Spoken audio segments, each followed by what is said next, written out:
8वां बाब 4000 को खाना खिलाना।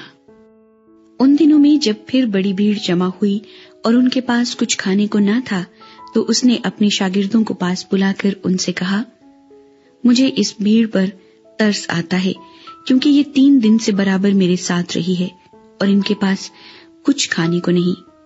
अगर मैं इनको भूखा घर को रुखसत करूं तो राह में थक कर रह जाएंगे और बाज इनमें से दूर के हैं। उसके शागिर्दों ने उसे जवाब दिया कि इस बियाबान में कहां से कोई इतनी रोटियां लाए कि इनको सैर कर सके। उसने उनसे पूछा, तुम्हारे पास कितनी रोटियां हैं? उन्होंने कहा, 7। फिर उसने लोगों को हुक्म दिया कि जमीन पर बैठ जाएं, और उसने वो 7 रोटियां ली और शुक्र करके तोड़ी और अपने शागिर्दों को देता गया कि उनके आगे रखी, और उन्होंने लोगों के आगे रख दी। और उनके पास थोड़ी सी छोटी मछलियां थी। उसने उन पर बरकत देकर कहा, ये भी उनके आगे रख दो।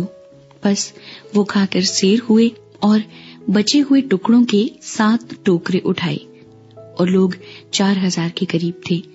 फिर उसने उनको रुखसत किया और वो फिलफौर अपने शागिर्दों के साथ कश्ती में बैठकर दलमूनता के इलाके में गया। एक मौजज़े का मुतालबा।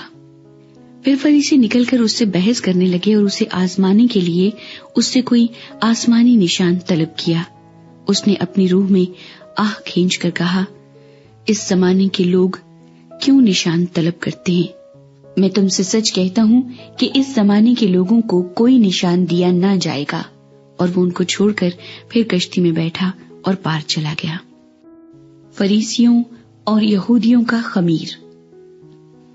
और वो रोटी लेना भूल गए थे, और कश्ती में उनके पास 1 से ज्यादा रोटी ना थी।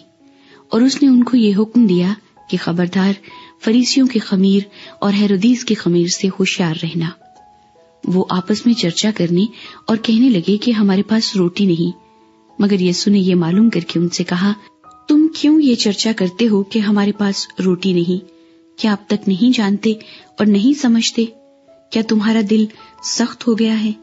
आंखें हैं और तुम देखते नहीं, कान हैं और सुनते नहीं। और क्या तुमको याद नहीं, जिस वक्त मैंने वो 5 रोटियां 5000 के लिए तोड़ी, तो तुमने कितनी टोकरियां टुकड़ों से भरी हुई उठाई? उन्होंने उससे कहा, 12। और जिस वक्त 7 रोटियां 4000 के लिए तोड़ी, तो तुमने कितने टोकरे टुकड़ों से भरे हुए उठाए? उन्होंने उससे कहा, 7। उसने उनसे कहा, क्या तुम अब तक नहीं समझते? बैतसैदा में अंधे की शिफा। फिर वो बैतसैदा में आए और लोग एक अंधे को उसके पास लाए और उसकी मिन्नत की कि उसे छुए। वो उस अंधे का हाथ पकड़कर उसे गांव से बाहर ले गया और उसकी आंखों में थूक कर अपने हाथ उस पर रखे और उससे पूछा, क्या तू कुछ देखता है? उसने नजर उठाकर कहा, मैं आदमियों को देखता हूं, क्योंकि वो मुझे चलते हुए ऐसे दिखाई देते हैं जैसे दरख्त। फिर उसने दोबारा उसकी आंखों पर अपने हाथ रखे और उसने गौर से नजर की और अच्छा हो गया और सब चीजें साफ साफ देखने लगा। फिर उसने उसको उसके घर की तरफ रवाना किया और कहा कि इस गांव के अंदर कदम भी न रखना। पतरस का इकरार। फिर यीशु और उसके शागिर्द कैसरिया फिलिप्पी के गांव में चले गए और राह में उसने अपने शागिर्दों से ये पूछा कि लोग मुझे क्या कहते हैं? उन्होंने जवाब दिया, यूहन्ना बपतिस्मा देने वाला, और बाज एलिया, और बाज नबियों में से कोई। उसने उनसे पूछा, लेकिन तुम मुझे क्या कहते हो? पतरस ने जवाब में उससे कहा, तू मसीह है। फिर उसने उनको ताकीद की कि मेरी बाबत किसी से ये ना कहना। यीशु मसीह के मसाइब और मौत। फिर वो उनको तालीम देने लगा कि जरूर है कि इब्ने आदम बहुत दुख उठाए और बुजुर्ग और सरदार काहिन और फकीह उसे रद्द करें और वो कत्ल किया जाए और 3 दिन के बाद जी उठे। और उसने ये बात साफ साफ कही। पतरस उससे अलग ले जाकर उसे मलामत करने लगा, मगर उसने मुड़कर अपने शागिर्दों पर निगाह करके पतरस को मलामत की और कहा, ऐ शैतान, मेरे सामने से दूर हो, क्योंकि तू खुदा की बातों का नहीं बल्कि आदमियों की बातों का ख्याल रखता है।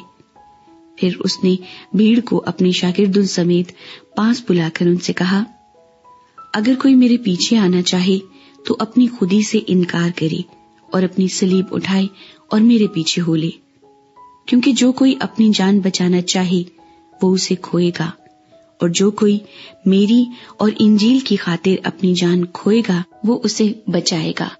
اور آدمی اگر ساری دنیا کو حاصل کرے اور اپنی جان کا نقصان اٹھائے تو اسے کیا فائدہ ہوگا؟ اور آدمی اپنی جان کے بدلے کیا دے؟ کیونکہ جو کوئی اس زناکار اور خطاکار قوم میں مجھ سے اور میری باتوں سے شرمائے گا، ابن آدم بھی جب اپنے باپ کے جلال میں پاک فرشتوں کے ساتھ آئے گا تو اس سے شرمائے گا۔